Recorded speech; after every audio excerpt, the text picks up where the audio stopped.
This is Ahval Online, meeting point of accurate news and free comment on the current affairs of Turkey. Welcome to our podcast series.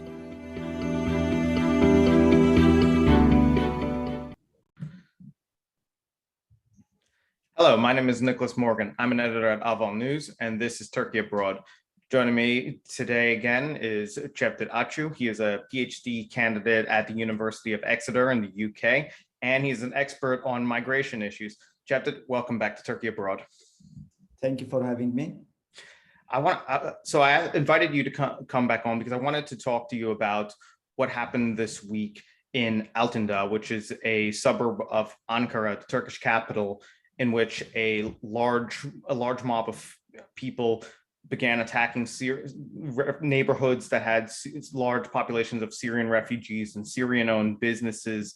And we saw the scenes of chaos in videos on social media of individuals going around in mobs, flipping cars, attacking businesses. And there was even an image that was circulating around of a young Syrian girl who was hurt in the midst of this riot. And Turkish police officers seem to be struggling to handle this mob or even respond effectively. Since that's happened, we had 76 suspects detained.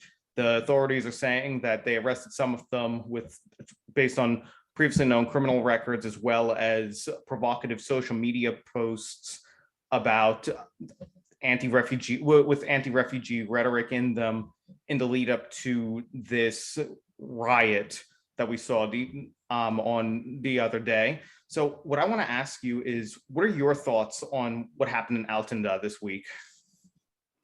Thank you so much, Nick, for that important question. I need to begin actually from the beginning because this issue is not new.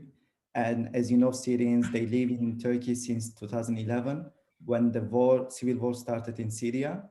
And this has, of course, a historical background. I think one of the main reasons is about the refugee concept itself in Turkey.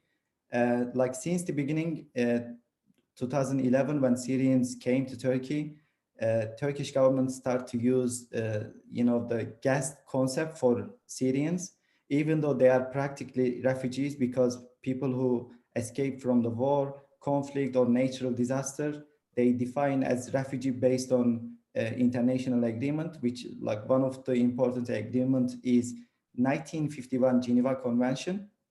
But Turkey signed this convention actually, but they put a restriction, geographic restriction. Basically, they say we only offer refugee status to those who come from the European countries. So that's why Syrians, they are not refugee. Legally, they are not refugee.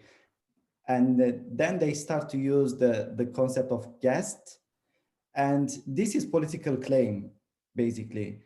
What they try to say, actually, we offer help and services to Syrians based on our generosity, not based on universal human rights or international agreements. And this concept has been used over and over time by politicians and MPs and people, because you may know in the Middle East culture, guest has responsibilities and they can't complain the services or the challenges or difficulties in the country. They have to accept whatever offered them. So they don't have opportunity to complain the challenges and difficulties in the country.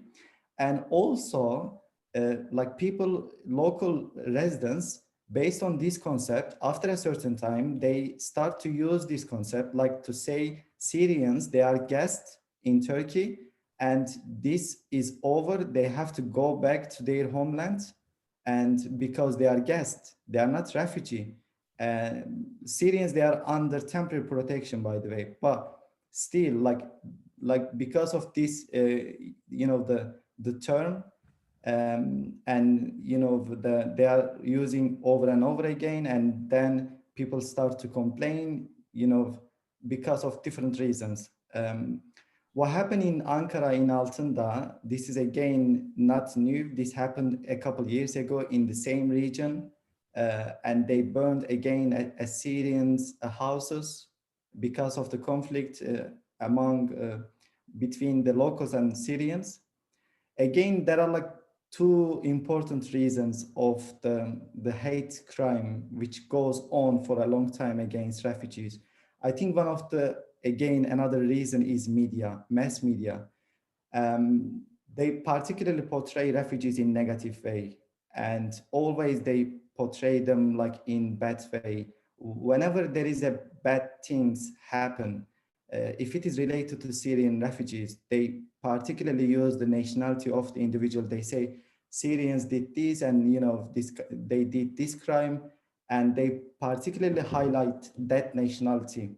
But when there is something good, if it is done by Syrian, they don't mention about the nationality. So this is hypocrisy, basically. And to me, they shouldn't mention ever about the nationality. Like whatever happens, it happens. That's fine. But they don't need to particularly mention about the nationality, because it has nothing to do with the nationality. And also politicians, they use particularly anti-refugee statements. And you may know of, like, most politicians, they like division, they like the polarization. They try to create a kind of like groups among the people in society. And they do kind of, in their way, investment to say, okay, the economy is going down and there are like social economic crisis because of these new people, because they are not belong to here, they are guests. And this kind of statements, they have an impact on the individual's perception. So politicians, like there are particular politicians in Turkey, they keep using the negative statements against refugees, and they still do actually. This statement doesn't help to have a decent environment, a peaceful environment for locals and refugees. So basically they are creating a society which doesn't come together to live in peace. And these three main reasons, I think, are quite important in the negative refugee image in Turkey. And again, if I go back to your question, the issue is about Altındağ, Ankara, which is the capital of Turkey. This is the place actually where I live. My parents, they still live in that region. So I spent more than 20 years in that region. I know that, the society and the social and economic characteristic of these people in the region very well. I have to say, they are like people, local residents of this region, mostly they are from the working class. And after 2011, when the Syrian start to move across to Turkey, they choose this region because it is like one of the poor regions in Ankara. So refugees, they could just afford to pay the rents and, this kind of things in that region. So this is the main reason they particularly move in that region. Some local, they try to they took the advantage of refugees in the region, because some residents, they rent their shops and houses with higher price. Let's say if local residents pay the house rent 500 Turkish liras, for Syrians it is 2 times more, 3 times more. All people in Turkey, they know this very well, but they never ever mention.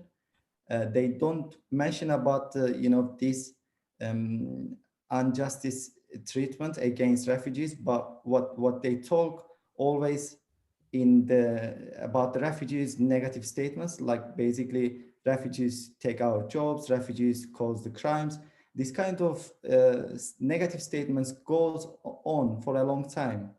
And in Ankara, like just 3 days ago, 10th of August, there was a fight between locals and Syrians, between 2 young locals and 2 young Syrians, actually.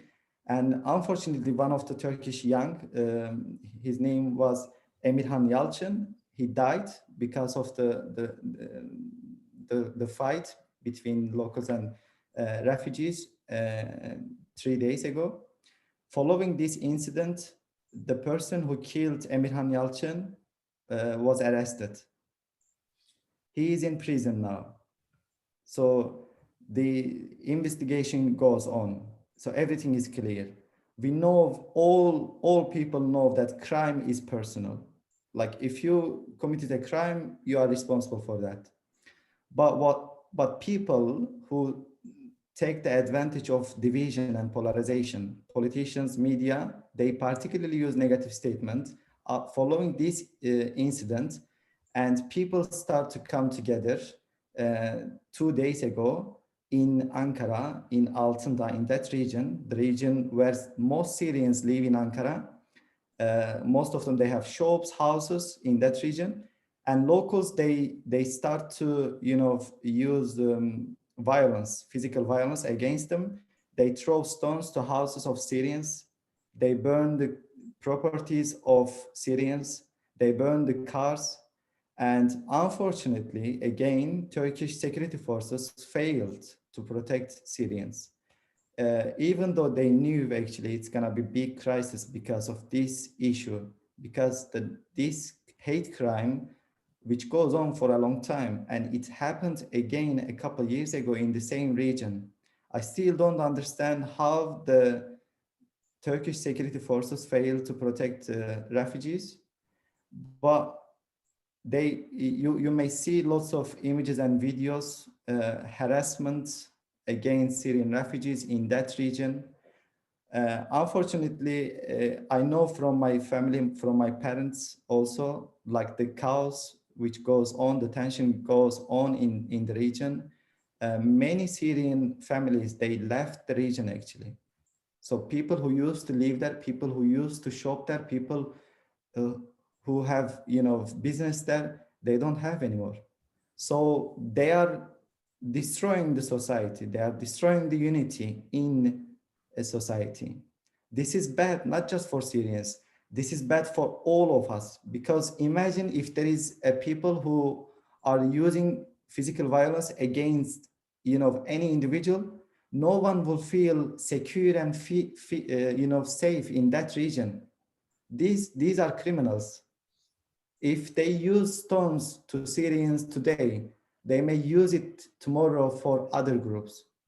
We don't know that. No one can guarantee that. So that's why it is quite important to, I can imagine that there are like lots of CCTV, lots of cameras around the region. I am sure Turkish security forces, they can detect the people who did this crime against innocent Syrians in the region, and they can be judged based on universal human rights. Because as I said, there is no guarantee that these people may use it again, the same violence against the other groups. And so, yeah, I mean, I'm not sure if I respond to the question. Well, there's a number of angles in there that I would also like to address with a few more questions, actually. And one of them that you brought up is the role that politicians played in the lead up to what happened in Altındağ on Wednesday.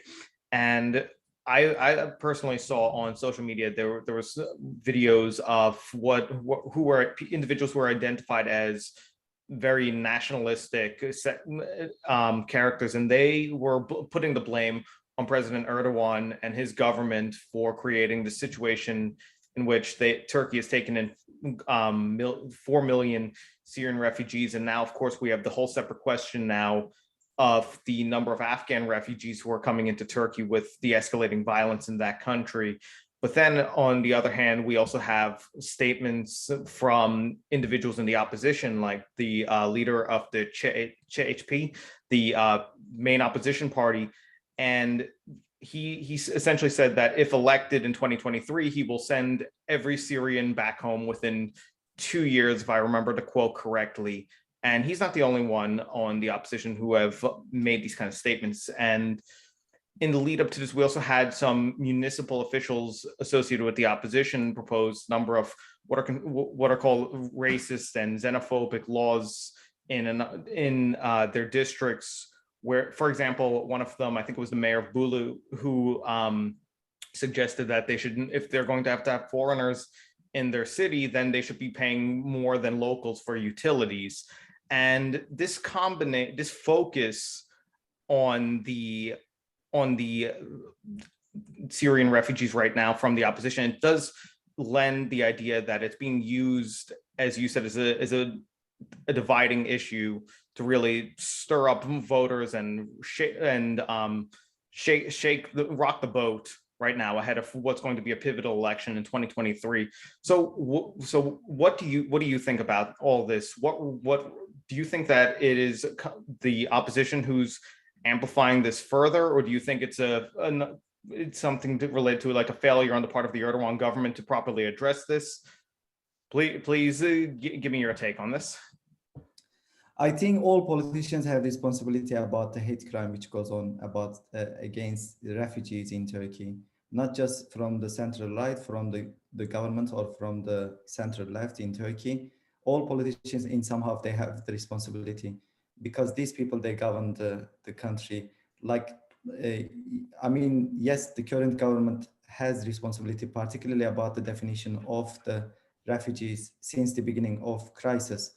And the central left in Turkey also, they keep using, unfortunately, negative statements. The role of politicians in the hate crime against refugees actually kind of universal issue across the world.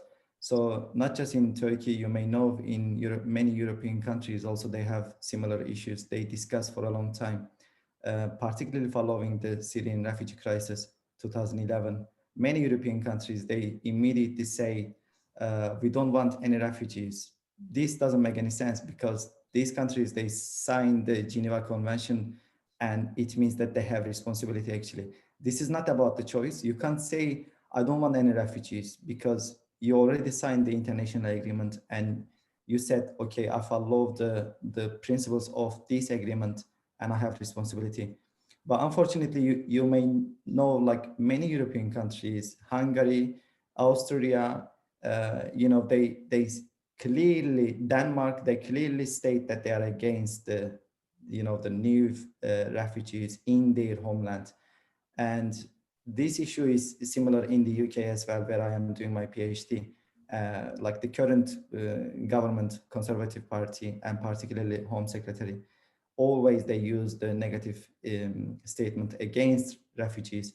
So you may already remember like what was the US President Trump was saying when he was elected against the undocumented immigrants. Hopefully he's not the president of the US. This is good for the global peace. But still this concept goes on, and including in Turkey. As you mentioned, like politicians, they use negative statement from the government to the central left opposition parties. And there are like many politicians, in these parties, they particularly blame refugees. As you mentioned, one of the mayor of cities in Turkey, which is Bolu, as you mentioned, he is from the central left party, but he basically is operating lots of services against refugees, which doesn't based on, again, on universal human rights. But as I said, like this is the kind of political game, political investments for them for the election, because there is a trend across the world, as I mentioned, like in European countries, like the right-wing parties, they increase their vote, like compared to 1990s a lot, because these countries basically they use negative statements against refugees and immigrants. So this issue goes on, and it just increased the number of hate crime against refugees. As you mentioned, like there is increasing refugee hate crime following the Afghan refugees. So you already know US and NATO troops, they are leaving Afghanistan, and Taliban is taking more and more control day by day. As far as I am aware, they are right now controlling more than 60% of the country. And people who fear from the persecution of Taliban, they start to move across the world, and Turkey is one of the main destination country. But this is not new. So even though media just shows the images and videos of Afghans in Turkey, this is not new because according to UNHCR data, there are more than 100,000 Afghans asylum seekers in Turkey. But as I said, particularly, by the politicians and the mass media, this goes on. They particularly use negative images of the displaced people, and which increase the tension among locals and refugees. I feel that many people in Turkey still, they don't know what's going on because they don't know the reality. And they still assume that Syrians and Afghans, they are just economic migrants. They are not the people who escaped from the war or persecution. They assume that these people, they are doing this just for fun. But Afghanistan is 2,000 kilometers from Turkey in overall. Like, I am asking these people, would you risk your life to, move 2,000 kilometers from one country to another? And this movement, is in big dangerous, and it takes, like, in overall, they can take 45 days. So this is humanitarian issue. This is the way we should approach this issue, I think. There's no way that we can understand the situation, of course, without looking at the international and geopolitical context, of course. But I can't help but think about the domestic factors specifically here that might be playing a part, because in the last almost year now, we've had any number of really disturbing incidents directed at minority groups inside Turkey. Beyond Syrian refugees or Afghan refugees, of course, too, because, you surely remember last year during the war between Armenia and Azerbaijan, where you had footage of Turkish nationalist protesters going through Armenian neighborhoods in Istanbul, and many residents reportedly feeling very threatened by this. Then we had some of the harassment around Turkish Jews during the recent war between Israel and Gaza in May. And then, of course, just the most recent one was the mass murder of the Kurdish family in Konya province. I believe it was last month, that the authorities took a very long time to really apprehend the suspects and even take the case seriously in the first place, enough to call it a hate crime.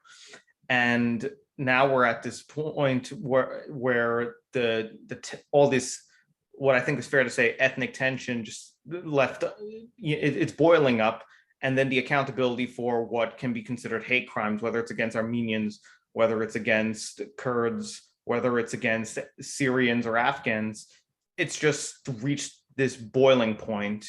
Do you think that all of this history, this lack of accountability for addressing these issues in the last year, or even it goes much further than that, of course, do you think that is fueling this upsurge in hate crimes in Turkey? Yeah, thank you so much for this question. I think it is important to highlight the importance of the nationalism in this issue. Nationalism kind of sensitive issue in Turkey for a long time historically, and particular groups, they use these elements, like, always to say, we are Turkish, we are better than you, or we are a different group, like, we are better than you, or not just nationalism, any different kind of element which divide people in Turkey. It's kind of poison, because I still don't understand the difference between the different nationalistic group. Like, it shouldn't be based on the ethnicity or nationality. If a person who is from different nationality but has a decent business and work and try to contribute to society, we should welcome these people. We shouldn't say, oh, this person is not Turkish, or this person is not from Kurdish region, or this person. It doesn't matter. The nationality shouldn't be like kind of element to decide whether they should stay in the country or not. And there are, like, some groups in Turkey, yes, they keep saying that we are the owner of this country and we can decide whatever we do. And politicians use this element particularly. And like, as I mentioned in the beginning, some politicians, they keep saying refugees, they are not part of this society because of, the different reasons. And nationality is one of the reason, actually, the ethnicity of these groups. But we shouldn't approach in this issue in this way, because refugee is humanitarian issue. And also these people, they contribute to society in social and economic way. There are like some research show that Syrian refugees, they create more than 10,000 companies in Turkey, like since 2011. And these companies, they don't just hire Syrians, as you can imagine, they also hire locals, people from Turkey. So this is clear economic contribution in society. So we should, what we can do, like what government can do, they should clearly state, the legal regulations for all people, regardless ethnicity. So it doesn't matter. If we create, clear regulations and strong institutions, I think we can somehow find a way to live in peace altogether. Otherwise, that there are going to be some people who show up to say, you are not belong to this society, you don't have space here, you are not welcome. This will go on. We need to stop this discrimination. Well, there's one point that I'd also like to address that you brought up earlier, and that was actually the composition of this suburb that experienced this riot on Wednesday, Altındağ. And it's something of from my understanding, something of a middle-class suburb of the capital, Ankara. And you mentioned you mentioned already the kind of difficulties that are fueling these conflicts between locals and Syrians. And what we were just talking about, that was talking about the social, that's addressing the social dimension, of course, to the situation right now. But in the background of all of this also, we have a struggling economy. We have COVID-19 going on at the same time. And amidst all this, I think it's pretty well known by now, regardless of the country, whether it's in Turkey, Europe, or even the United States for that matter, these periods of insecurity tend to result in an upsurge in xenophobia and hate crimes. But how would you frame the role these economic issues are playing in this hostility right now towards Syrian refugees inside the country? Well, actually, let me rephrase Syrian, Afghan, any of the refugees or minority groups right now that are the victim of these hate crimes. As you already mentioned, there is a global economic crisis because of the COVID-19. And in Turkey also, this economic crisis is going on. And many people, particularly people who are in working class, they lost their jobs because, the restrictions and the measures of COVID-19. So like the inflation rate in Turkey is quite high. It is around 19%. This basically means that the Turkish currency doesn't have any value. And the unemployment rate of Turkey is more than 10%. This is official data, but researchers say it is around 20%.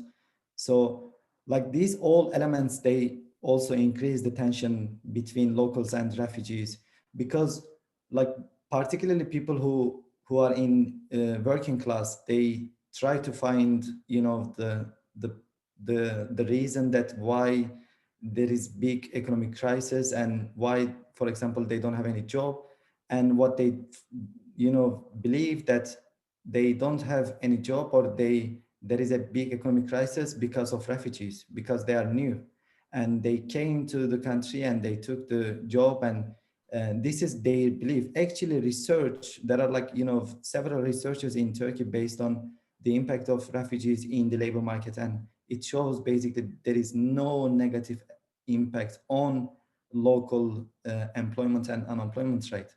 But as I said, again, from their perspective and from the mass media perspective and from the politicians' perspective, and refugees are the reason of economic crisis and high unemployment rate. So definitely it increased the tension among the locals and refugees. There's one element also that I'd like to ask you about too, and that is, again, returning to the international side of things, because of course, as you mentioned, Turkey's not alone in experiencing this uptick in anti-refugee sentiments and xenophobia. There was one particular remark from the Austrian chancellor that upset many politicians in Turkey, where Chancellor Sebastian Kurz said that Turkey was a more suitable place to have these refugees hosted. And Meral Akşener, the head of the EE party, the Good Party, she responded that she was sarcastic. She said, well, how about we pay you to host them in that case, and then everything, and see how that works out. And then, of course, we had I think it was last week, where the United States announced its plan for admitting Afghans who helped the U.S. government and other American contractors, media entities, its organizations, basically, to resettle in the U.S. And a part of that involved letting them process their applications from third countries. And the Turkish Foreign Ministry rebuked that, saying that they were not consulted about this move. And then shortly afterwards, it was said that they described it as Turkey is not a waiting lobby for international refugees going to other countries. So amidst all this uptick in anti-refugee feelings in Turkey, do you think that it's something that really should be on the radar for more Western policymakers, whether it's in Europe or the United States, take it seriously? Because, of course, Turkey has shouldered a larger burden of the refugees than any country in Europe, more than Germany, more than Sweden, and more than some of these most virulently oppositional countries like Austria or Hungary, who do not want more refugees coming into their nations. But do you think that more attention should be paid in the West to how these feelings are developing in Turkey and what that means going forward, especially now that we have the crisis in Afghanistan just escalating day by day? Yeah, I think it's good that you ask about the Sebastian Kurz statement. I think his statement reflects the big image of the European Union and European countries. This is, again, not fair, because, as I mentioned in the beginning, these countries, mostly they signed the 1951 Geneva Convention, and they can't just, force Turkey to, shoulder all the burden, and they can't just say, keep the refugees in your territory because it will be better, for all of us. This is not fair. And like what European countries do, like in terms of refugee crisis, you may know, like after 2015, when Syrians start to move, actually European countries, immediately many leaders in European countries, they came together and they discussed what to do about this refugee crisis, because they were losing votes from the people. They knew that, they saw it,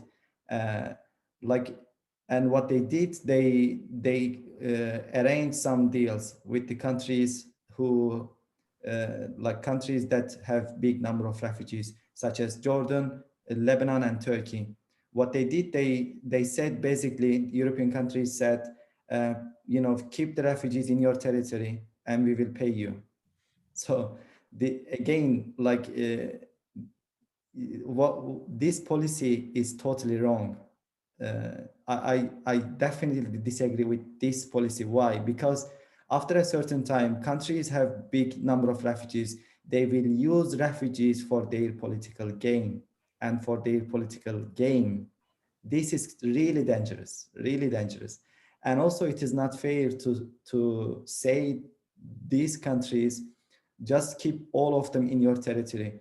because the whole number of population in Europe, it is more than 500 million. And Lebanon is really, really small country. Jordan is small country. Lebanon, they have almost around 1 million Syrian refugees. This is almost the same number in all European countries. So it's not fair.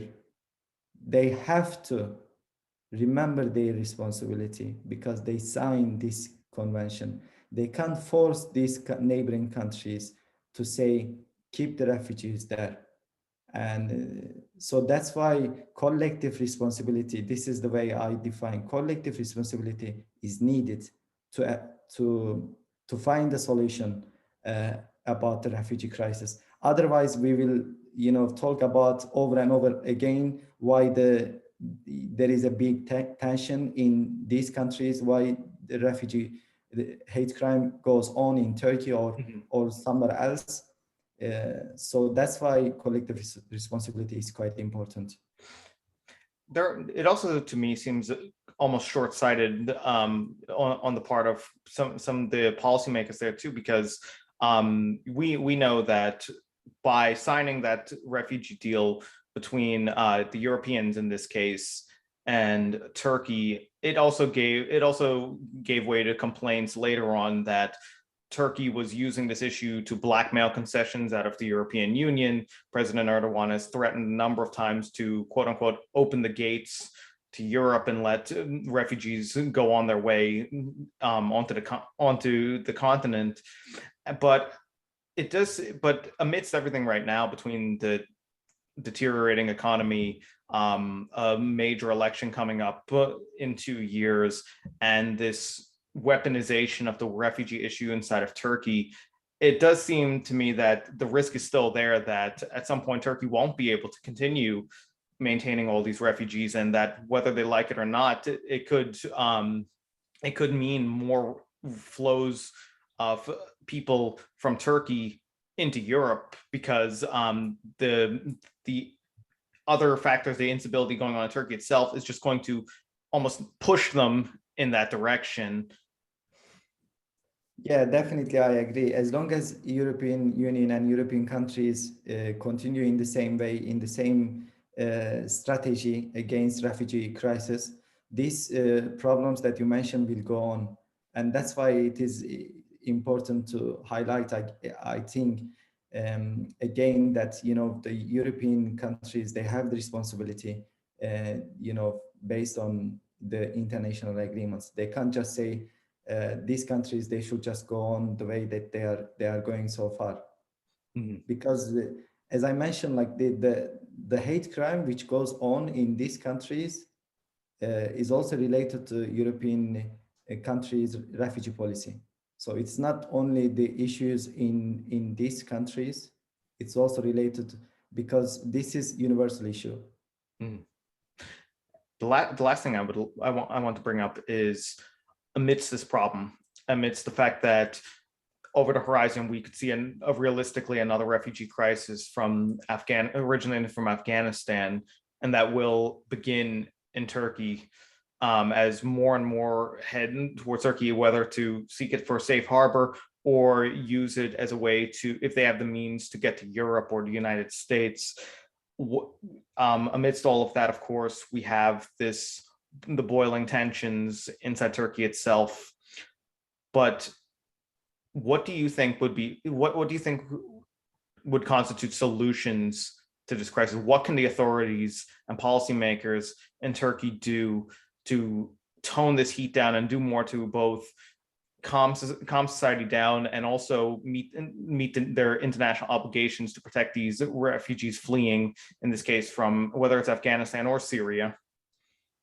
Yeah, definitely. I think we should focus on the solutions rather than talking only about the problems, because otherwise we will just stay on the same page. The first thing that I should remind that, the refugee policy of Turkey and the refugee regulation in Turkey, they should stop defining Syrians as a guest, and they should provide the refugee studies, and they should provide this, basic services, shelter, healthcare services, based on universal human rights, based on international agreements, not based on their generosity, because this is like asylum is one of the fundamental rights of individuals. So that's why it is quite important to have a legal regulation approach, this issue based on international agreements. Again, the issues that actually occurred in Turkey, in Ankara, I would like to shortly mention about the solution also about that issue. Like, in my opinion, the criminal acts which, went on a couple of days ago in Turkey against Syrian refugees, it shouldn't be tolerated. So people who committed the crime, people who burned Syrians' houses, properties, cars, they should be prosecuted and they should be judged. And these people, I am sure that, as I said, there are like CCTV cameras everywhere in that region. They can clearly detect people who committed the crime against innocent Syrians, because they have nothing to do with that death. Young Turkish local resident in Ankara. And like Syrians, they should be free. Like they feel secure, they feel safe in the region. Wherever they live, it doesn't matter in Ankara or somewhere else. So that's why it's quite important, the role of Turkish security forces in this region. They shouldn't fail again to protect these innocent people, and we shouldn't fail as well. That's why I would like to state that Syrians, they shouldn't be feel alone, because you may know, like Ibn Khaldun has a statement says geography is destiny, and I edited a little bit and I say people's destiny in Turkey are connected to each other. And we have to come together, to fight against the racism, xenophobia, and this kind of criminal acts all together. Otherwise, we will go down again altogether. So that's why the role of the security forces are quite important, and also we should come together to protect and to provide safe space to Syrians. And the other thing about the role of West in this issue, they should stop using just the money to provide these countries to say, keep the refugees in your territory and we will continue to provide the money. This is not fair. They should try to find long-term solutions, and they should try to, instead of giving money to these countries, they should try to reduce the tension in the the countries where the fight and the war goes on, like in Syria and Afghanistan. So they can use the diplomatic way. I am sure they can do that if they want.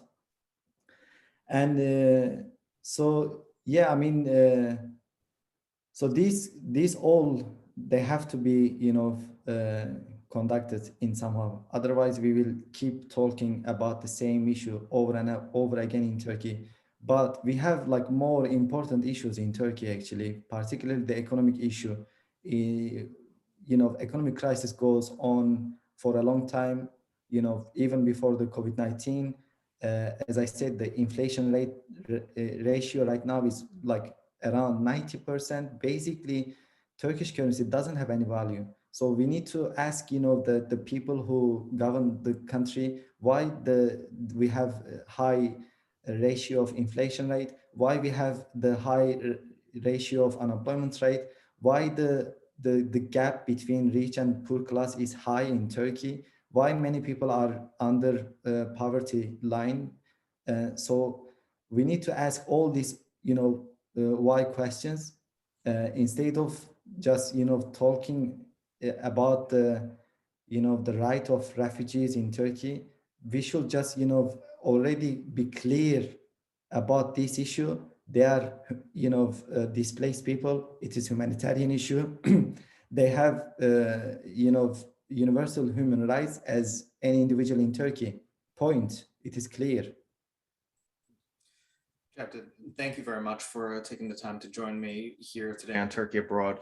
And I think it's fair to say that it's all of our hopes that we see more being done to address this upsurge in racism and xenophobia, and more done to make sure that society as a whole just becomes more cohesive than a line where people can live together peacefully without fear of being slandered or worse inside their country, especially right now as we're seeing this new wave of refugees coming in from Afghanistan, and it's unfortunately likely to be worse before it gets better. So thank you very much for talking about this situation here in Turkey, and also your ideas on what can be done to ensure that everyone is safe, secure, and gets an opportunity to just live their lives peacefully.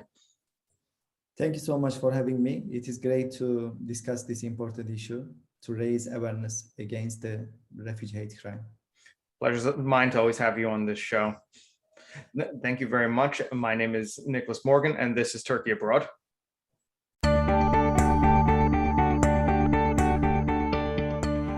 You can follow Ahval News Online podcast series through Apple Podcasts, Spotify, YouTube, Google Podcasts, SoundCloud, and Spreaker. All you need to know about Turkey is here, for your ears, mind, and attention. Thank you for listening to our podcast.